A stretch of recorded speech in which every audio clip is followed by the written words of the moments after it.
Hi everyone, my name's Richard Keane, Hi, my name is Darko Mitev. and that was a teaser trailer to our short film called Scrap Metal that is currently in production.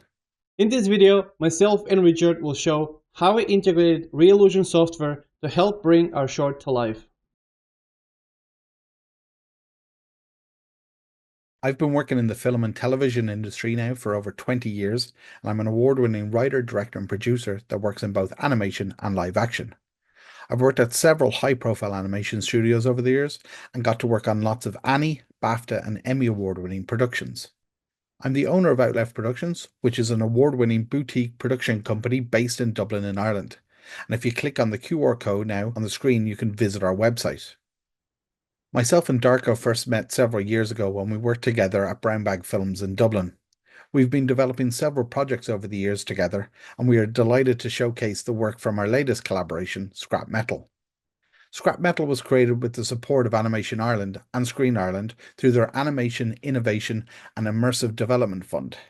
We were delighted to also get support from Reallusion, as we knew by using their ActorCore motion capture library, we could help bring our characters to life, and also by using their iClone and character creator software, we could populate our futuristic city in a fast and production-friendly way.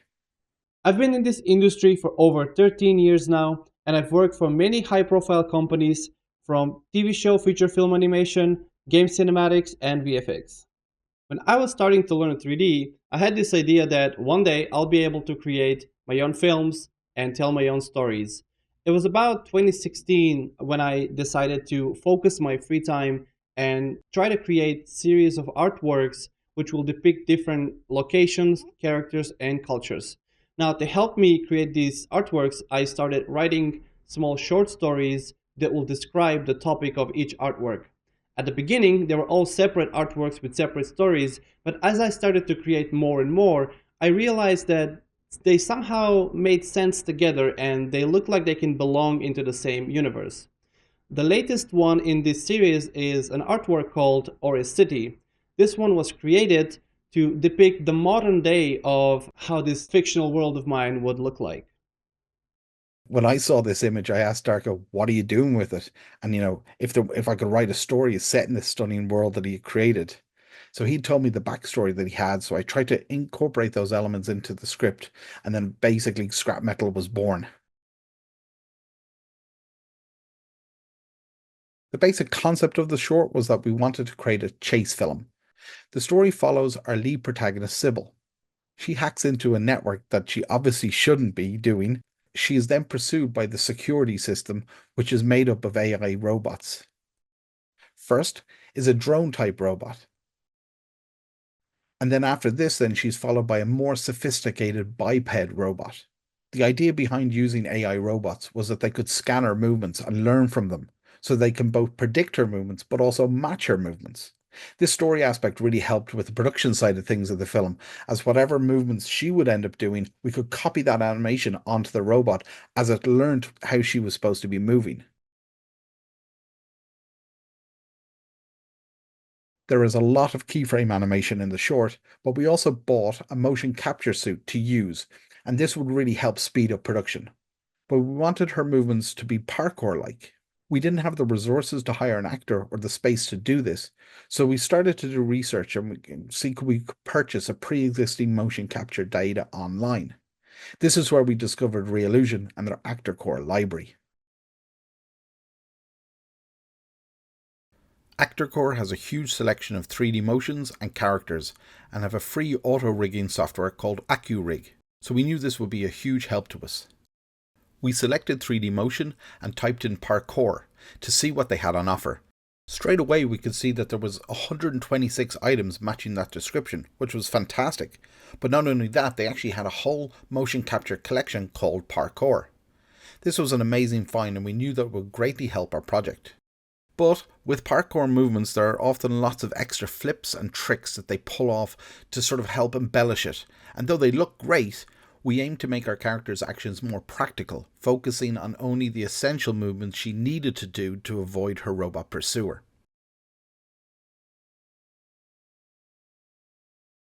For scrap metal, we decided not to storyboard this short, but instead I would move straight into prevising the action, so it would follow a more traditional live action type pipeline. My background was in previs, and I specialise in camera layout and blocking of scenes, so I was very comfortable in building the shots up from nothing. I would previs sets and I would move the camera around the set to find interesting angles or framing devices, and we would discuss what cool actions we could do in these locations. We would always refer to the parkour animation motion capture that we had and see if there was any actions there we could utilize.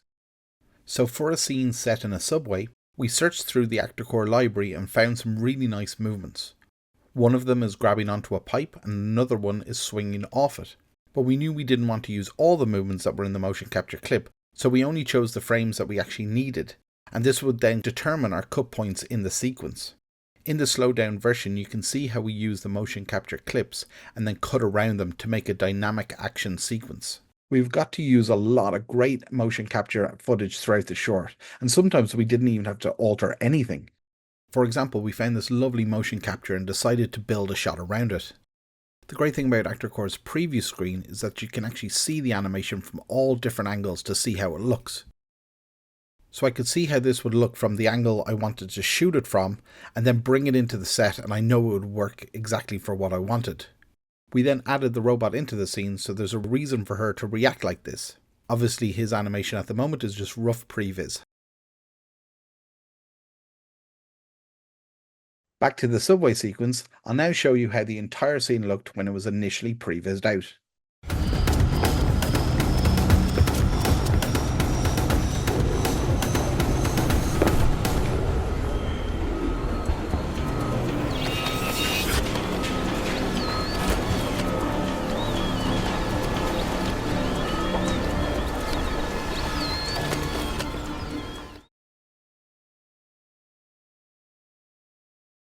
We were happy with how this overall action was flowing throughout this sequence, but we knew we needed to add characters into the set to help populate the city. When figuring out the design of the crowd characters for our futuristic setting, we knew there would be two levels of play. Level 1 would be the background characters, where they could have lower geo and generic looking clothes, as they'll be far away from camera enough so we wouldn't actually have to worry about them too much. The second level will be characters that would need to hold up being close to camera, and therefore we need to have clothing designs that fit the world and geo and hair that match the level of detail our human protagonist Sybil has. For our level 1 characters, we knew we could use the actor section in ActorCore to help do this fast and effectively. We got the Commuters Volume 1 crowd set, as this had a fantastic variety of characters that we could use to populate the background of our locations. Each of these characters also had a variety of colour options for their clothes, so we were able to duplicate the characters but give them different colour clothes so they would look unique in a crowd scene. I made a list of what characters we would be using and where they would be placed in the shot. I also noted what animations we would give them so everything was easily tracked as we started to populate our shots. For these animations, again we searched the ActorCore motion collection. We found their travel and commute bundle, which contains mocap from both their station terminal and their platform and carriage animation collection. This was absolutely perfect for our sequence.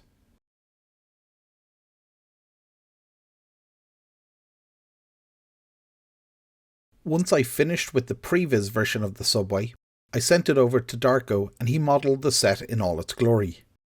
We could then take this model and export it as an FBX. This meant we could open it up in iClone 8. As you can see in iClone, the set is exactly the same as it looked in Maya, which is great, and it meant we could test to see how our crowd characters would look like in the set.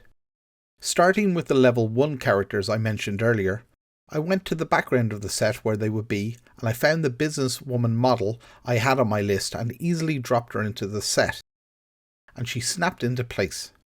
I then moved her up near the walkway area and then pressed F to centre on her. I then positioned her a little bit more carefully, and once I was happy with her general positioning, I searched through the animation packs we had downloaded and selected on the Station Terminal collection. As you saw earlier, this has lots of motion capture clips to choose from, but I just wanted a simple walk for this character, and all I needed to do was drag the animation over onto the character and it was instantly applied. I then positioned her to exactly where I wanted her to be. I could ignore this reference version of Sybil as she wouldn't be in the final version. And then I would play through the animation and it looked good. I then moved the camera back in the shot so it was a similar angle to where it would be in the final film. Then I played the animation one more time and I knew it would work perfectly. I could then repeat this process for the other level 1 characters.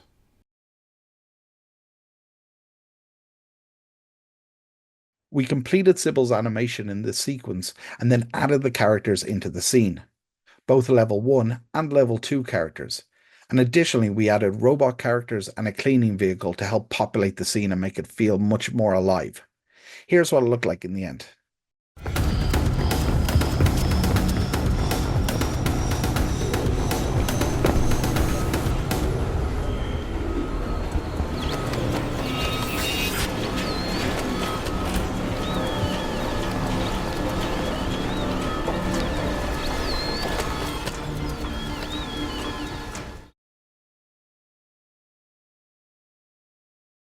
For the more detailed level 2 character creations, Darko will explain how he used Character Creator 4 and what his process was to do so. Alright, so the process for creating the crowd characters is me launching Character Creator 4 and loading up the base body. So I want to start fresh because I want to see how far I can push the character and explore different variations so I don't end up with the same character all the time. Because we needed quite a few crowd characters, I wanted to create as many variations as possible.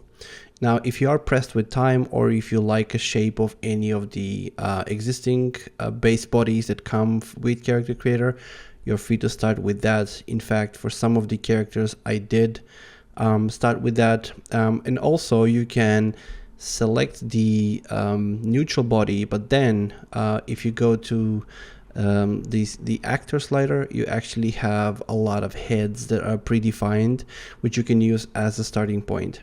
So I played around until I found something that I really liked, mainly tweaking the shape of the face and then loading up a 30% of Kevin. That's a fun way to put it.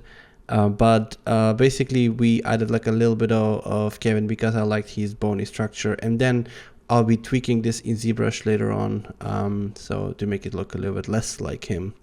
So here I'm just launching the Go Z and just enabling what meshes I want to be split into separate subtools, and from here I'll proceed to create the clothing, redefine the shape of the head a little bit, get some cheekbones, pronounced some of the forehead. I didn't really like how that turned out. The really cool thing about Character Creator and ZBrush integration is you don't actually lose anything. At any point you can go back and forth between the two programs. You can keep adjusting proportions using the sliders and then bounce back to ZBrush, and it's very flexible and very stable that way.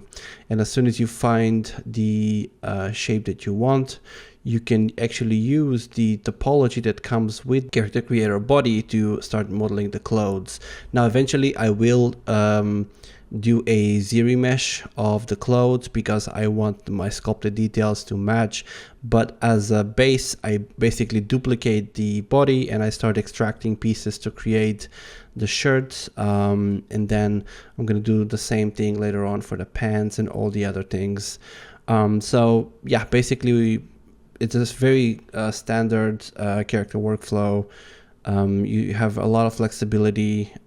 You're not bound to follow any topology for the clothes. Using the plugin, you can copy skin weights very, very easily. So yeah, very, very flexible, very cool way of working. So as soon as I was done with that, with the shirt, I wanted to give it a little bit of a landmark, so I'm sculpting a couple of pockets and things like that, and in a minute here I'm going to transition to the final low poly mesh so you can see the actual thing. Now I did bounce back and forth between Character Creator and ZBrush, and I've adjusted the pose, the proportions. As you can see, the character keeps evolving and changing. And from there, I transitioned back to Substance Painter, where I created 3 texture variants for the same body because we want to have as many variations as possible. So we actually have multiple character variations from the same clothing, texture variations, I should say. From there, we basically going to export using the Maya preset. We want to make sure that we bake the diffuse, and one thing is important is to use the T-pose as a bind pose. And from there, we're gonna export the FBX file. And when you drop the FBX to Maya, it's gonna create a new folder with .fbm extension. And this is basically where it's gonna store all the baked texture data. Now, one thing that I want to do right off the bat is take all the body textures and copy them into a folder that I call UDIM, because I want to have a UDIM workflow for my body, because that means that I can have only one shader instead of having multiple shaders per body part, the way it comes by default with Character Creator. So I'm just checking to see what UDIM is, what number, and I'm naming the color map and the normal map, and then later on I will do the same thing with the roughness and the SSS maps. So in Redshift, it's very easy to set up a really cool looking character. The monolithic shader, the Redshift standard material, is capable of creating pretty much any material you want. And because we are working with textures that are already set, all we need to do is set the tag to UDIM, and it's going to recognize the UDIM convention that I used when I was renaming all the files. So now just literally adding all the necessary nodes so I can get the look that I want. And by default, when you import the character, it's going to come with all the blend shapes, which I'm going to group and I'm going to hide for now, along with the clothes and the hair, because we want to make sure we work on one thing at a time. Now the eyelashes are still looking wrong, and that's because I did not include the eyelashes into the UDIM because they're going to be separate material anyways. So starting off, I am checking if everything loaded correctly, if I have any issues in the color or the normal map, and then from there I proceed to create SSS maps and just try to define the radius and all the other parameters that would define the SSS. So I'm using the diffuse texture as my subsurface color, and then in the radius I'm plugging a red color just to kind of give the inner workings of the body. And then from there, I basically assigned a new material and loaded up the hair, the eyelashes, and things like that. So the hair already came in with textures preloaded, but the material that comes with is not the best looking for Redshift specifically. So I'm basically literally just creating a brand new Redshift material and replugging all the maps into the slots and connecting that material to the shading group so that it will pick up the connection. And once I'm happy how the hair looks, I'm gonna go and repeat the same process for the eyebrows and the beard. And as you can see, it already looks pretty decent. One thing you can do to improve the opacity look of the hair is increase the ray depth, the transparency in the attribute editor, or use a sprite node to get around that issue. Now, as soon as we're done with shading, because this character already has a skeleton, we're going to define a character definition. Just firing up character definition in Maya and selecting one bone, and then loading up everything that I need. So I have already downloaded a preset for iClone, so all I need is to select one bone and then click load, and it's going to define that. Then I'm going to go back and save this as animation template file. As soon as I do that, I'm going to press the rig button, and that's going to generate a human IK rig. And I'm going to save again as the same character, crowd character 1 underscore rig. So basically now we have two different files, and I'm going to go back to character creator and load up one of the motions I want to use in the film, which comes from the City Life pack, which we got from the marketplace. So those are really cool motion captures. They're already predefined. All I'm doing is making sure that I'm exporting with 24 frames per second, because that's the frame rate we're doing the film at, and exporting current animation and the first frame as a bind pose. Then I'm just naming the character as descriptively as possibly can to match the naming of the motion capture, so it's easy for me to find it later. And then I'm going to open up the time editor in Maya. So I'm going to drag and drop the animation into the time editor, and that will already load it as a clip, which is very convenient because now I can slide the clip, retime it, and do anything I need. Now this is the raw mocap data. So we can call this basically the same way the motion capture is called, because this is going to be our motion capture Maya file, right? So we are exporting from character creator to Maya, and now we're saving the Maya file.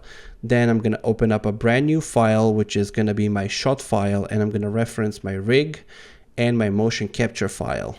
And I'm going to bind the motion capture to the rig and then transfer the animation to the controls instead of the joints. Right now, the animation is stored on the joints, and we don't want that because we want to be able to fix any animation or add any motion that is not in the motion capture to match the performance in the film better.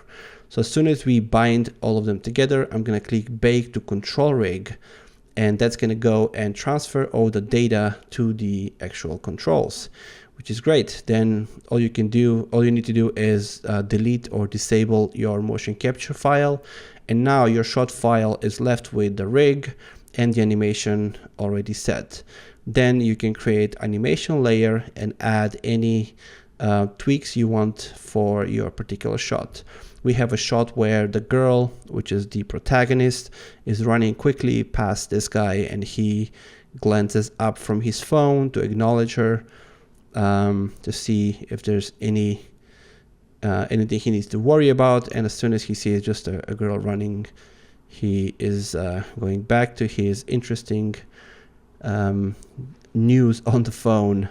So with all of that done, all I need to do is drop this into my render file, and as you can see on the left, we have our guy fully rendered.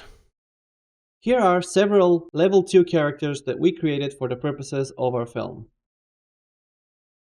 The level 1 characters did not go through Maya's human IK setup, and instead we used the FBXs exported directly from iClone 8.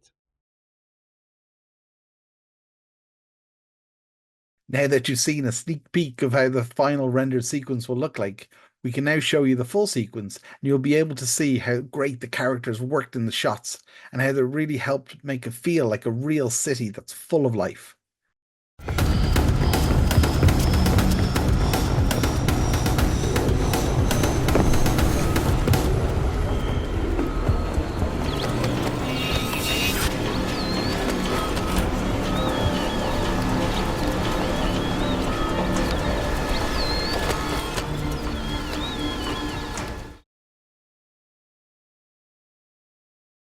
Thanks so much for watching this video. We really enjoyed breaking down our process, and we hope you enjoyed watching it and got some tips and tricks along the way. Thanks again for Reallusion for their support on this project, as without their assets, we wouldn't have been able to create shots like these. We are really excited now to populate the rest of the city with more characters, including going back into the opening sequence that you saw in the trailer and add more characters interacting with the world to really bring it to life. We can't wait to finish this short and release it so you can see how everything came together. But in the meantime, please follow us on social media and check out the Outleft Productions website for more details. And you can also follow Darko on